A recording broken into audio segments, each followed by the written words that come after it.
मधुबन के बाबा, मधुबन के बाबा मुरली वाले, आपका क्या कहना, आपका क्या कहना। ओम शांति। आज 27 जुलाई 2024 के साकार मधुर महावाक्य हैं। आज मीठे मीठे बाप दादा बोले, मीठे बच्चे बाप समान रहमदिल और कल्याणकारी बनो। समझदार वह है जो खुद भी पुरुषार्थ करे और दूसरों को भी कराए। पापा ने कहा, मीठे बच्चे बाप समान रहमदिल और कल्याणकारी बनो। समझदार वह है जो खुद भी पुरुषार्थ करे और दूसरों को भी कराए। बाबा ने आज प्रश्न पूछा कि तुम बच्चे अपनी पढ़ाई से कौन सी चेकिंग कर सकते हो, तुम्हारा पुरुषार्थ क्या है। और उत्तर में बाबा कहते हैं, पढ़ाई से तुम चेकिंग कर सकते हो कि हम उत्तम पाठ बजा रहे हैं या मध्यम या कनिष्ठ। सबसे उत्तम पाठ उनका कहेंगे जो दूसरों को भी उत्तम बनाते हैं, अर्थात सर्विस कर ब्राह्मणों की वृद्धि करते हैं। तुम्हारा पुरुषार्थ है पुरानी जुत्ती उतार नई जुत्ती लेने का। जब आत्मा पवित्र बने तब उसे नई जुत्ती माना पवित्र शरीर मिले। ओम शांति। बच्चे दो तरफ से कमाई कर रहे हैं। एक तरफ है याद की यात्रा से कमाई और दूसरी तरफ है 84 के चक्र के ज्ञान का सिमरन करने से कमाई। इसको कहा जाता है डबल आमदनी और अज्ञान काल में होती है अल्पकाल क्षण भंगुर सिंगल आमदनी। ये तुम्हारी याद की यात्रा की आमदनी बहुत बड़ी है। आयु भी बड़ी हो जाती है, पवित्र भी बनते हो, सभी दुखों से छूट जाते हो।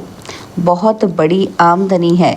सतयुग में आयु भी बड़ी हो जाती है, दुख का नाम नहीं, क्योंकि वहाँ रावण राज्य ही नहीं। अज्ञान काल में पढ़ाई का अल्पकाल का सुख रहता है और दूसरा पढ़ाई का सुख शास्त्र पढ़ने वालों को मिलता है। उनसे फॉलोअर्स को कुछ फ़ायदा नहीं। फॉलोअर्स तो हैं भी नहीं, क्योंकि वह ना तो ड्रेस बदलते ना घर बार छोड़ते, तो फॉलोअर्स कैसे कह सकते। वहाँ तो शांति पवित्रता सब है। यहाँ अपवित्रता के कारण घर घर में कितनी अशांति होती है। तुमको मत मिलती है ईश्वर की। अभी तुम अपने बाप को याद करो, अपने को ईश्वरीय गवर्नमेंट समझो, परंतु तुम हो गुप्त। दिल में कितनी खुशी होनी चाहिए। अभी हम हैं श्रीमत पर, उनकी शक्ति से सतोप्रधान बन रहे हैं। यहाँ तो कोई राज्य भाग्य लेना नहीं है। हमारा राज्य भाग्य होता ही है नई दुनिया में, अभी उसका मालूम पड़ा है। इन लक्ष्मी नारायण के 84 जन्मों की कहानी तुम बता सकते हो। भल कोई भी मनुष्य मात्र हो, कैसा भी कोई पढ़ाने वाला हो, परंतु ऐसे एक भी नहीं कह सकेंगे कि आओ तो हम इन्हों के 84 जन्म की कहानी बताएं। तुम्हारी बुद्धि में अब स्मृति रहती है, विचार सागर मंथन भी करते हो। अब तुम हो ज्ञान सूर्यवंशी और फिर सत्युग में कहा जाएगा विष्णुवंशी। ज्ञान सूर्य प्रगटा, अंधेर अज्ञान विनाश, है ना। तो इस समय तुम्हें ज्ञान मिल रहा है ना। ज्ञान से ही सद्गति होती है।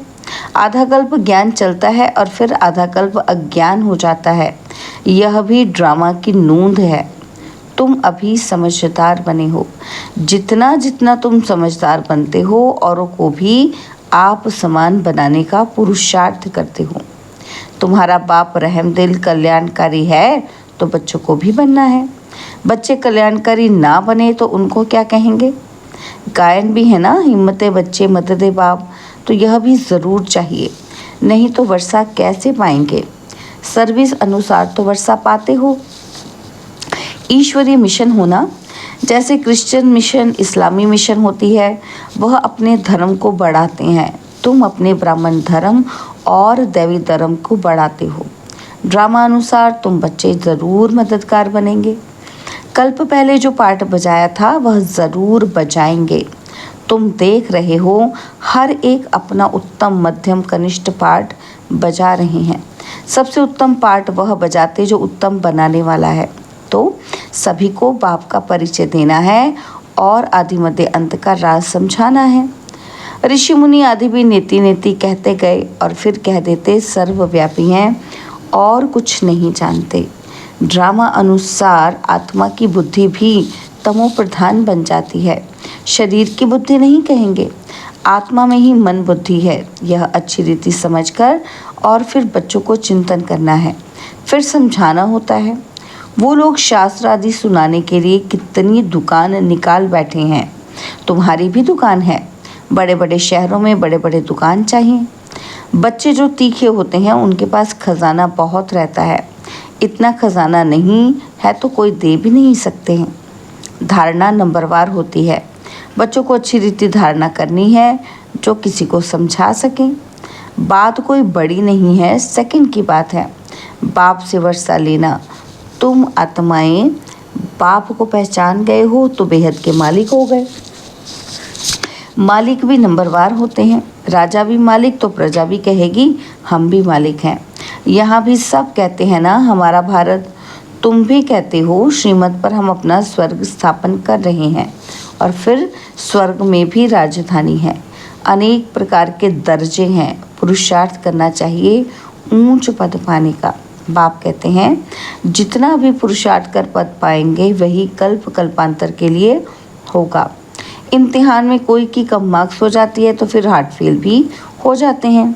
यह तो है बेहद की बात। पूरा पुरुषार्थ नहीं किया तो फिर दिल शिकस्त भी होंगे, सज़ा भी खानी पड़ेगी। उस समय कर ही क्या सकेंगे? कुछ भी नहीं। आत्मा क्या करेगी? वो लोग तो जीव घात करते डूब मरते हैं। इसमें घात आदि की बात नहीं। आत्मा का तो घात होता नहीं, वह तो अविनाशी है। बाकी शरीर का घात होता है जिससे तुम पाठ बजाते हो। अभी तुम पुरुषार्थ करते हो। यह पुरानी जुत्ती उतार, हम नई दैवी जुत्ती ले लें। ये कौन कहते हैं? आत्मा। जैसे बच्चे कहते हैं ना कि हमको नया कपड़ा दो, हम आत्माओं को भी नया कपड़ा चाहिए। बाप कहते हैं तुम्हारी आत्मा नई बने तो शरीर भी नया चाहिए, तब शोभा है। आत्मा के पवित्र होने से 5 तत्व भी नए बन जाते हैं। 5 तत्वों का ही शरीर बनता है। जब आत्मा सतो प्रधान है तो शरीर भी सतो प्रधान मिलता है। आत्मा तमो प्रधान तो शरीर भी तमो प्रधान। अब सारी दुनिया के पुतले तमो प्रधान हैं। दिन प्रतिदिन दुनिया पुरानी होती जाती गिरती जाती है। नए से पुरानी तो हर एक चीज़ होती है। पुरानी हो फिर डिस्ट्रॉय होती है। यह तो सारी सृष्टि का सवाल है। नई दुनिया को सतयुग और पुरानी को कलयुग कहा जाता है। बाकी संगम युग का तो किसी को पता ही नहीं। तुम ही जानते हो यह पुरानी दुनिया बदलनी है। अब बेहद का बाप जो बाप टीचर गुरु है उनका फरमान है कि पावन बनो। काम जो महाशत्रु है उन पर जीत पहन जगत जीत बनो। जगत जीत अर्थात विष्णु वंशी बनो। बात एक ही है। इन अक्षरों का अर्थ तुम जानते हो। बच्चे जानते हैं हमको पढ़ाने वाला है बाप। पहले तो ये पक्का निश्चय चाहिए, बच्चा बड़ा होता है तो बाप को याद करना पड़े, फिर टीचर को, फिर गुरु को याद करना पड़े। भिन्न भिन्न समय पर तीनों को याद करेंगे। यहाँ तो तुमको तीनों ही इकट्ठे एक ही टाइम मिले हैं। बाप टीचर गुरु एक ही है। वो लोग तो वानप्रस्थ का भी अर्थ नहीं समझते। वानप्रस्थ में जाना है इसलिए समझते हैं गुरु करना चाहिए। 60 वर्ष के बाद गुरु करते हैं। ये कायदा अभी ही निकला है। बाप कहते हैं इनके बहुत जन्मों के अंत में वानप्रस्थ अवस्था में मैं इनका सतगुरु बनता हूँ। बाबा भी कहते हैं 60 वर्ष बाद सतगुरु किया है, जबकि निर्वाण धाम जाने का समय है। बाप आते ही हैं सबको निर्वाण धाम में ले जाने। मुक्ति धाम जाकर फिर पाठ बजाने के लिए आना है। वानप्रस्थ अवस्था तो बहुतों की होती है और फिर गुरु करते हैं। आजकल तो छोटा बच्चा हुआ उनको भी गुरु करा देते हैं और फिर गुरु दक्षिणा मिल जाएगी। क्रिश्चियनों क्रिश्चियनाइज कराने गोद में जाकर देते हैं, परंतु वह कोई निर्वाण धाम में जाते ही नहीं। यह सब राज बाप समझाते हैं। ईश्वर का अंत तो ईश्वर ही बताएंगे। शुरू से लेकर बतलाते आए हैं, अपना अंत भी देते हैं और सृष्टि का ज्ञान भी देते हैं। ईश्वर खुद आकर आदि सनातन देवी देवता अर्थात स्वर्ग की स्थापना करते हैं। इनका नाम भारत ही चला जाता है। गीता में सिर्फ श्री कृष्ण का नाम डाल कितना रोला कर दिया है। यह भी ड्रामा है, हार और जीत का खेल है। इसमें हार जीत कैसे होती है यह बाप बिगड़ तो कोई बता ना सके। यह लक्ष्मी नारायण भी नहीं जानते कि हमको फिर हार खानी है। यह तो सिर्फ तुम ब्राह्मण ही जानते हो, शूद्र भी नहीं जानते। बाप ही आकर तुमको ब्राह्मण से देवता बनाते हैं। हमसों का अर्थ बिल्कुल अलग है, ओम का अर्थ अलग है। मनुष्य तो बिगर अर्थ जो आया वह कह देते हैं। अभी तुम जानते हो कि कैसे नीचे गिरते हैं और फिर चढ़ते हैं। यह ज्ञान अभी तुम बच्चों को मिलता है। ड्रामा अनुसार फिर कल्प बाद बाप ही आकर बताएंगे। जो भी धर्म स्थापक हैं वे आकर फिर अपना धर्म अपने समय पर स्थापन करेंगे। नंबरवार पुरुषार्थ अनुसार नहीं कहेंगे, नंबरवार समय अनुसार आकर अपना अपना धर्म स्थापन करते हैं। यह एक बाप ही समझाते हैं कि मैं कैसे ब्राह्मण फिर सूर्यवंशी चंद्रवंशी डिनाइस्टी स्थापन करता हूँ। अभी तुम हो ज्ञान सूर्यवंशी जो फिर विष्णुवंशी बनते हो। अक्षर बड़ी खबरदारी से लिखने होते हैं जो कोई भूल ना निकाले। तुम जानते हो यह ज्ञान का एक एक महावाक्य रत्न हीरे हैं। बच्चों में समझाने की बहुत रिफाइननेस चाहिए। कोई अक्षर भूल से निकल जाए तो फट से राइट कर समझाना चाहिए। सबसे कड़ी भूल है बाप को भूलना। बाप फरमान करते हैं मामेकम याद करो, यह भूलना नहीं चाहिए। बाप कहते हैं तुम बहुत पुराने आशिक हो। तुम सब आशिकों का एक माशूक है। वह तो एक दो की शक्ल पर आशिक माशूक होते हैं, यहाँ तो माशूक है एक। वह एक कितने आशिकों को याद करेंगे। अनेकों को एक को याद करना तो सहज है। एक कैसे अनेकों को याद करेंगे, है ना। अनेक तो एक को याद कर सकते हैं, लेकिन एक अनेकों को कैसे याद करेंगे। बाबा को कहते हैं बाबा हम आपको याद करते हैं, आप हमको याद करते हैं। अरे याद तुमको करना है पति से पावन होने के लिए। मैं थोड़ी पतित हूँ जो याद करूँ। तुम्हारा काम है याद करना, क्योंकि पावन बनना है। जो जितना याद करते हैं और अच्छी रीति सर्विस भी करते हैं उनको धारणा होती है। याद की यात्रा बहुत डिफ़िकल्ट है, इसमें ही युद्ध चलती है। बाकी ऐसे नहीं कि 84 का चक्र तुम भूल जाएंगे। यह कान सोने का बर्तन चाहिए।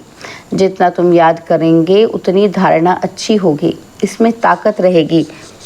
इसलिए कहते हैं याद का जौहर चाहिए। ज्ञान से कमाई है, याद से सर्व शक्तियाँ मिलती हैं नंबरवार। तलवारों में भी नंबरवार जौहर का फर्क होता है। वह तो है स्थूल बातें। मूल बात बाप एक ही कहते हैं, अल्फ को याद करो। दुनिया के विनाश के लिए यह एक एटॉमिक बॉम्ब जाकर रहेगा और कुछ नहीं। इसमें ना सेना चाहिए ना कैप्टन। आजकल तो ऐसा बनाया है जो वहाँ बैठे बैठे बॉम्ब छोड़ेंगे। तुम यहाँ बैठे बैठे राजे लेते हो, वह वहाँ बैठे सबका विनाश करा देंगे। तुम्हारा ज्ञान और योग उनका मौत का समान इक्वल हो जाता है। यह भी खेल है। एक्टर्स तो सब है ना। भक्ति मार्ग पूरा हुआ है। बाप ही आकर अपना और रचना के आदि मध्य अंत का परिचय देते हैं। अब बाप कहते हैं व्यर्थ की बातें तुम नहीं सुनो, इसलिए हियर नो इविल इसका चित्र बनाया है। आगे बंदर का बनाते थे, अब मनुष्य का बनाते हैं, क्योंकि सूरत मनुष्य की है परंतु सीरत बंदर जैसी है। इसलिए भेंट करते हैं। अभी तुम किसकी सेना हो? शिव बाबा की। बंदर से तुमको मंदिर लायक बना रहे हैं। कहाँ की बात कहाँ ले गए हैं। बंदर कोई पुल आदि बांध सकता है क्या? ये सब है दंत कथाएं। कोई भी पूछे शास्त्रों को तुम मानते हो? बोलो वाह, ऐसा कौन होगा जो शास्त्रों को नहीं मानेगा। हम सबसे जास्ती मानते हैं। तुम भी इतना नहीं पढ़ते हो जितना हम पढ़ते हैं। आधा कल्प हम पढ़े हैं। स्वर्ग में शास्त्र भक्ति की कोई चीज़ नहीं होती। कितना सहज बाप समझाते हैं, फिर भी आप समान बना नहीं सकते। बच्चों आदि के बंधन के कारण कहीं निकल नहीं सकते। यह भी ड्रामा ही कहेंगे। बाप कहते हैं हफ्ता 15 दिन कोर्स ले, फिर आप समान बनाने लग जाना चाहिए। जो बड़े बड़े शहर हैं कैपिटल में घेराव डालना चाहिए तो फिर उनका आवाज़ निकलेगा। बड़े आदमी बिगर कोई का आवाज़ निकल ना सके। जोर से घेराव डालो तो फिर बहुत आएंगे। बाप के डायरेक्शंस मिलते हैं ना। अच्छा, मीठे मीठे सिकिलते बच्चों प्रति माता पिता बाप दादा का याद प्यार और गुड मॉर्निंग। रूहानी बाप की रूहानी बच्चों को नमस्ते। हम रूहानी बच्चों की रूहानी बाप दादाजी को दिलवा जान सिकवा प्रेम से नमस्ते। ओम शांति। प्यारे बाबा, मीठे बाबा, मेरे बाबा, शुक्रिया बाबा, शुक्रिया बाबा, शुक्रिया। धारणा के लिए मुख्य सार है। पहला पॉइंट है, ज्ञान और योग से अपनी बुद्धि को रिफाइन बनाना है। बाप को भूलने की भूल कभी नहीं करनी है। आशिक बन माशूक को याद करना है। और सेकंड पॉइंट है, बंधन मुक्त बन आप समान बनाने की सेवा करनी है। ऊंच पद पाने का पुरुषार्थ करना है। पुरुषार्थ में कभी दिल शिकस्त नहीं बनना है। बाबा ने आज वरदान दिया, 1 मिनट की एकाग्र स्थिति द्वारा शक्तिशाली अनुभव करने कराने वाले एकांतवासी भव। 1 मिनट की एकाग्र स्थिति द्वारा शक्तिशाली अनुभव करने कराने वाले एकांतवासी भव। एकांतवासी बनना अर्थात कोई भी एक शक्तिशाली स्थिति में स्थित होना। चाहे बीज रूप स्थिति में स्थित हो जाओ, चाहे लाइट माइट हाउस की स्थिति में स्थित हो, विश्व को लाइट माइट दो, चाहे फरिश्तेपन की स्थिति द्वारा औरों को अव्यक्त स्थिति का अनुभव कराओ। 1 सेकंड व 1 मिनट भी अगर इस स्थिति में एकाग्र हो जाओ तो स्वयं को और अन्य आत्माओं को बहुत लाभ दे सकते हो। सिर्फ इसकी प्रैक्टिस चाहिए। स्लोगन है, ब्रह्मचारी वह है जिसके हर संकल्प हर बोल में पवित्रता का वाइब्रेशन समाया हुआ है। ब्रह्मचारी वह है जिसके हर संकल्प हर बोल में पवित्रता का वाइब्रेशन समाया हुआ है। ओम शांति।